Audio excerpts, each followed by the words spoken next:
I never thought I'd be the guy writing something like this, but here I am.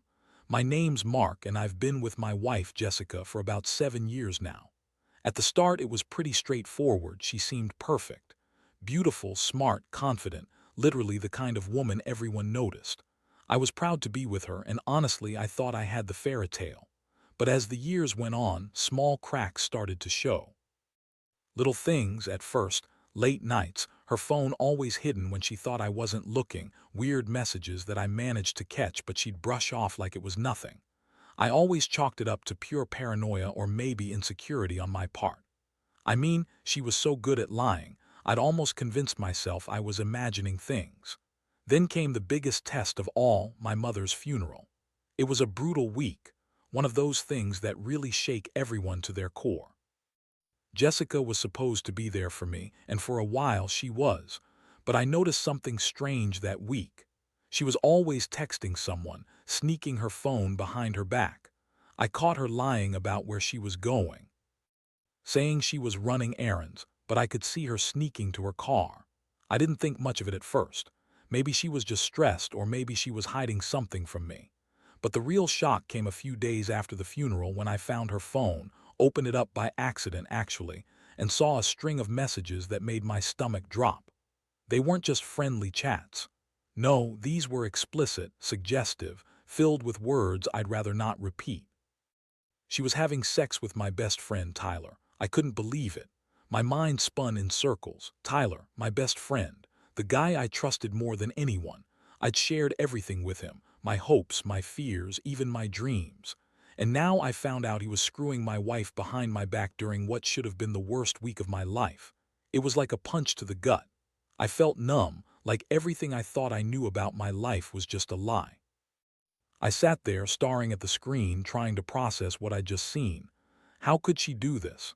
How could she lie so effortlessly, even as I was drowning in grief? The betrayal was so deep I felt physically sick. After I saw those messages, I waited a day to let the shock settle, and then I confronted her. I couldn't hold it in anymore. I needed to hear her lie to my face, even though I already knew the truth. I went into our bedroom, found her on the bed, and just blurted out, "Jessica, I saw the messages. The ones with Tyler. Tell me what's going on." Her face twisted, and for a moment she looked genuinely surprised, like she hadn't expected me to find out. Then she rolled her eyes, scoffed, and said, "Oh, come on, Mark. You're overreacting. It's nothing. Just some stupid sex thing, probably just a mistake. It doesn't mean anything. You're making a big deal out of nothing." I was so angry I almost couldn't speak. I asked her how she could be so callous, so selfish, to do this during a funeral, during a time when I needed her most. She just shrugged and said, "Honestly, you're such a drama queen. I was just talking to Tyler, like friends do. You're always so paranoid. Maybe you're the one cheating on me, huh?" Her words hit me like a slap. I wanted to believe she was lying, that she was just trying to gaslight me, but deep down I knew the truth. The trust was gone. That moment was the start of a dark spiral I've been stuck in ever since. I could feel the betrayal eating away at me, and I knew I had to do something, but I didn't know what yet. All I knew was that my whole world had just crumbled. After that confrontation, everything changed. Jessica kept insisting it was nothing, that I was overreacting, but I knew better. The way she looked at me afterwards, like I was some kind of jealous fool, made me realize she didn't take this seriously at all. She brushed me off, called me paranoid, and started acting like I was the crazy one. Meanwhile, she kept texting Tyler in secret. I was sure of it. Every time I caught her glancing at her phone or whispering on the porch, I felt the gut-wrenching sting of betrayal again. I tried to keep it together for a few days, but the more I thought about it, the angrier I couldn't sleep. I was constantly watching her, trying to catch her in the act or find some clue, anything to prove what I already knew. One night I decided to check her phone when she was in the shower. I never thought I'd do that, but I was desperate. I snuck in, unlocked it, and scrolled through her messages. It was worse than I imagined. Not only was she cheating on me with Tyler, but they were planning to run off together, probably to start some new life. I saw plans, dates, even talk about how they'd keep it a secret until the right moment. That's when I lost it. I felt rage building up inside me, but also this crushing sadness. I never saw myself as a guy who'd get cheated on, especially not by my wife and my best friend. The betrayal felt like a punch so hard I was sure I'd never recover. I knew I had to do something, but I also knew I couldn't confront her without being sure. I wanted to catch her in the act, to have undeniable proof, so I started to plan. I decided I'd set a trap, maybe. Follow her, get some surveillance, anything to catch her red-handed. I couldn't just confront her blindly, I needed to see it with my own eyes. Meanwhile, Jessica kept up her act of innocence. She would come home, act like everything was normal, but I could see the cracks in her. She'd snap at me for no reason, be bitchy when I tried to talk about our relationship, and make these cold, dismissive comments. She'd lie about where she was, who she was with, and I knew she was hiding something. Every time I pressed her, she'd spin some bullshit excuse. She was working late, meeting her sister, or running errands. But I knew better. I knew she was sneaking around and Tyler was helping her do it. One night I finally decided I was going to follow her. I parked outside our house, tailing her car as she left at midnight. She drove to some cheap motel on the edge of town. I watched her go inside alone, or so I thought. I felt my stomach tighten. I was ready to burst with anger, heartbreak, and a sense of betrayal I couldn't explain. I sat in my car for a few minutes trying to decide what to do next. I wanted to confront her then and there, but part of me hesitated. I didn't want to storm in like a lunatic. I wanted to catch her in the act, see her lying, see her with Tyler, something concrete. As I sat there, I saw her exit late in the night, alone again, and I knew for sure she was lying about everything. I also saw her meet up with Tyler later that week in a public park for what looked like a secret rendezvous. That confirmed what I'd already suspected, that she was having an affair and Tyler was in on it. I felt numb, like I was outside my body watching this all happen. The woman I'd loved, the woman I'd trusted with everything, was now just a stranger to me, a cheat, a liar. The pain was overwhelming, but I also felt a strange sense of clarity. I couldn't keep pretending. I had to make a decision. That's when I started planning my revenge. Not just to hurt her, but to make her understand what she lost, what she threw away. I kept thinking about how she lied, how she mocked me behind my back, and I knew I couldn't just walk away from this. I wanted her to see the damage she'd done, to feel the same heartbreak I was feeling now, maybe even more. I decided that I'd expose her, make her face her own betrayal in front of everyone. I wanted her to see what it felt like to be humiliated, to be discarded, like she did to me. That's what kept me going, this burning need to make her pay, to show her that her actions had consequences. So I kept gathering evidence, waiting for the right moment. I knew I couldn't just blurt it all out. There had to be a plan, a way to make her regret what she did. I didn't know exactly what I'd do yet, but I knew I'd come up with something. I wasn't going to let her get away with this, not without paying the price. And deep down, I knew I was already spiraling, just trying to hold on to whatever shred of dignity I had left. The days that followed were a blur of anger, sadness, and planning. I couldn't sleep, couldn't eat properly. Every time I closed my eyes, I saw her with Tyler. Those secret meetings, her sneering face when I confronted her, the way she lied so effortlessly. It was like a sickness inside me, eating away at my core. I knew I had to do something, but I also didn't want to be the guy who just lashes out without thinking. Still, the hurt was too deep, and my patience was running thin. I started to dig deeper into her phone and computer, looking for anything that I might have missed. I wasn't planning to just burst in and accuse her without solid proof. I wanted her to see that I knew everything. I found more than I expected, screenshots of their conversations, plans to meet up again, even pictures she'd taken during those secret encounters. Seeing all that in black and white made it real. It was no longer just a suspicion. It was cold, undeniable fact. When I looked at the photos, I felt a strange mixture of disgust and heartbreak. She was so careless, so indifferent to the damage she was causing. That's when I started to think about how I'd confront her again, what I'd say, how I'd make her understand that I was some naive fool anymore. I wanted her to see how much her betrayal had destroyed me. I set up a tech trap, installed spyware on her phone so I could listen in without her knowing. I didn't want to be the crazy husband who just accused her blindly. I needed her to slip up again, to do something that would prove she was lying. I was going to catch her red-handed, and I was prepared to wait as long as it took. Meanwhile, Jessica kept up her act of innocence, or at least she thought she was.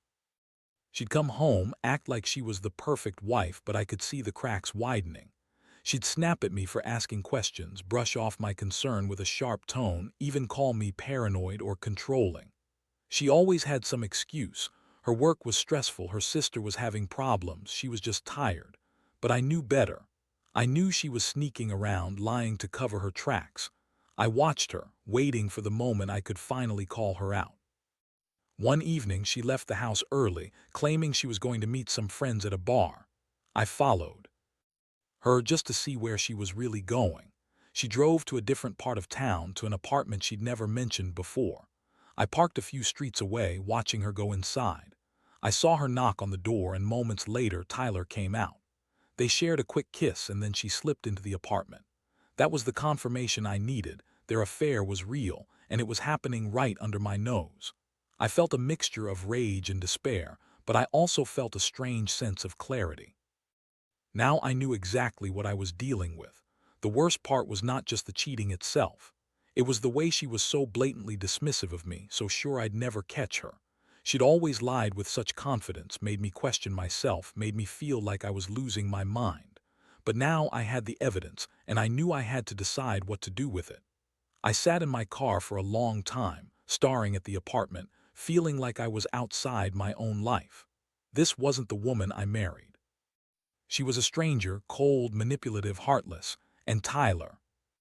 I trusted him more than anyone, and now I saw him for what he really was, a traitor. I realized that I couldn't keep pretending things would somehow get better. I had to make a choice. I could ignore everything, hope it blows over, or I could finally do something. I wasn't the type to just walk away without a fight. I wanted her to understand the depth of her betrayal, to see that she couldn't just lie her way out of this. I decided I'd turn this around on her. I'd expose everything, make sure she couldn't deny it anymore. She wanted to cheat and lie, fine. I'd give her a taste of her own medicine in a way she'd never forget. That night I started to prepare.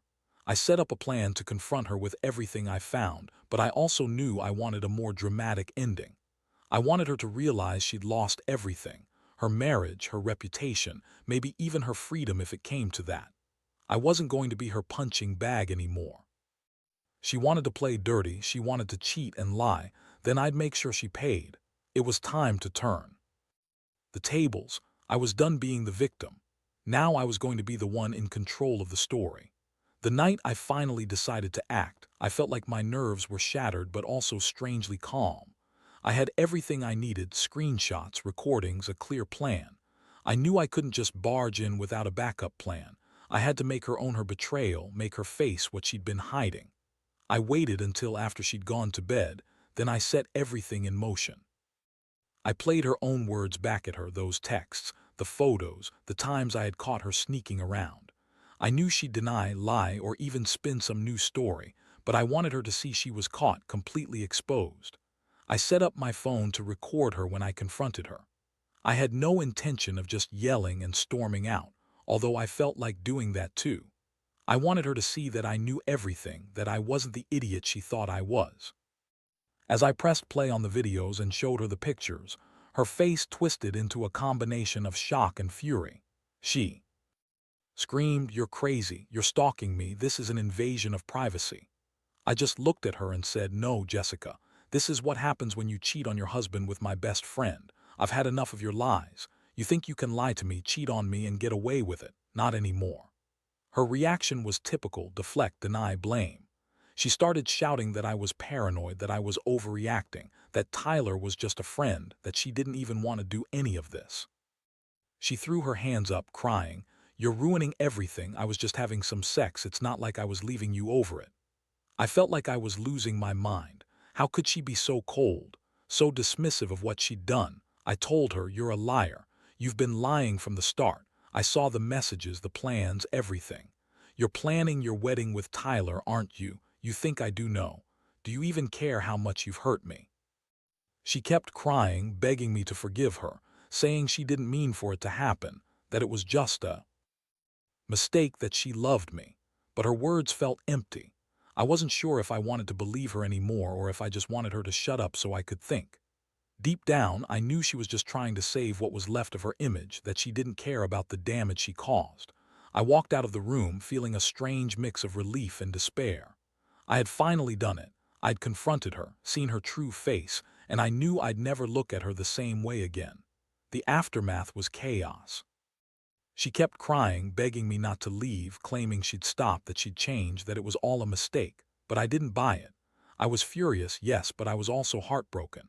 I realized that the woman I married was gone, replaced by someone selfish, manipulative, and utterly heartless. I told her to leave for a few days, that I needed space to think. She screamed at me, called me all sorts of names, but I didn't care. I was done listening to her lies. I felt like I had been punched in the gut, but that punch also woke me up. I saw her for what she was, an unfaithful, bitchy woman who thought she could do whatever she wanted without consequences. In the days that followed, I stayed away from her, trying to piece myself back together. I kept replaying everything in my head, wondering what I missed, what I could have done differently. But mostly, I kept reminding myself that I deserved better than someone who would betray me so coldly, so blatantly. The betrayal wasn't just about sex, it was about the loss of trust, the destruction of what I thought was a good marriage. I felt stupid for ever trusting her, for ever thinking she was different. Now I was left with the wreckage, trying to figure out how to move forward.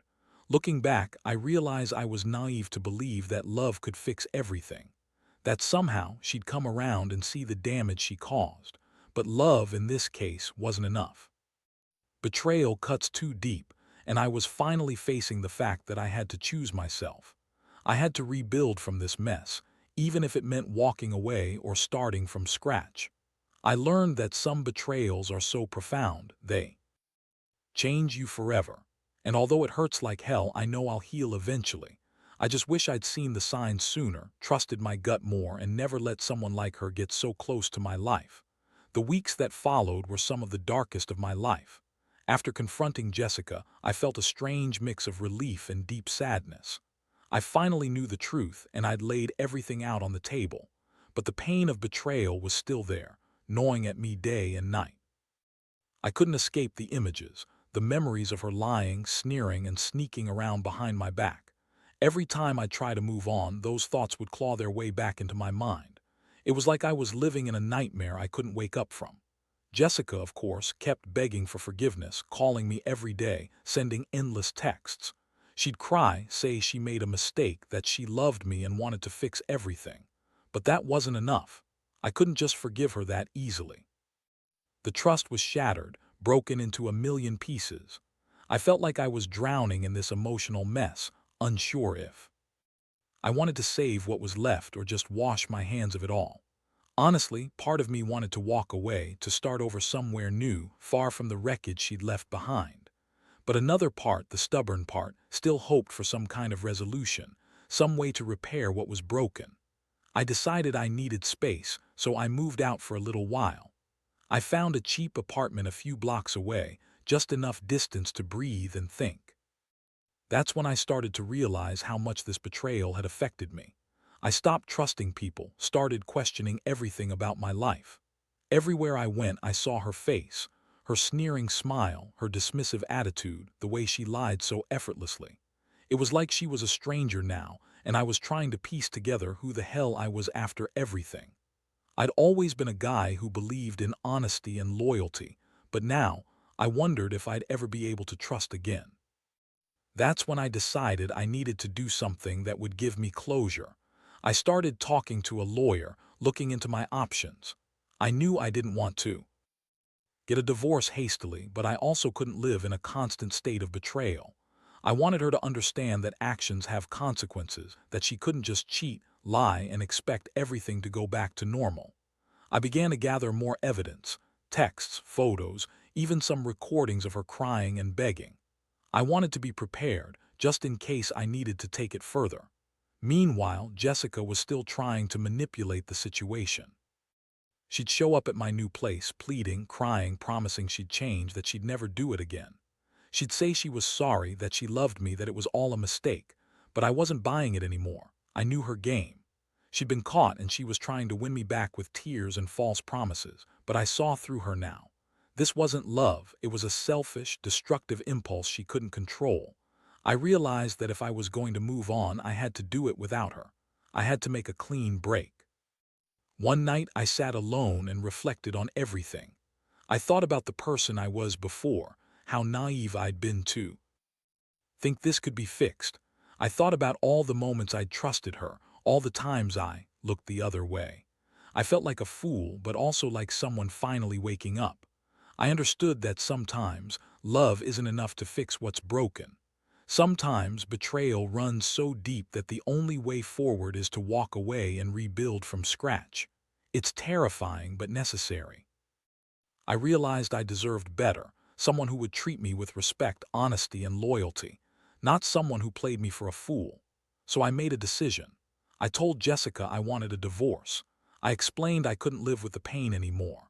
I told her I'd gather all the evidence I had and use it if I needed to protect myself and make sure she didn't try to manipulate me again.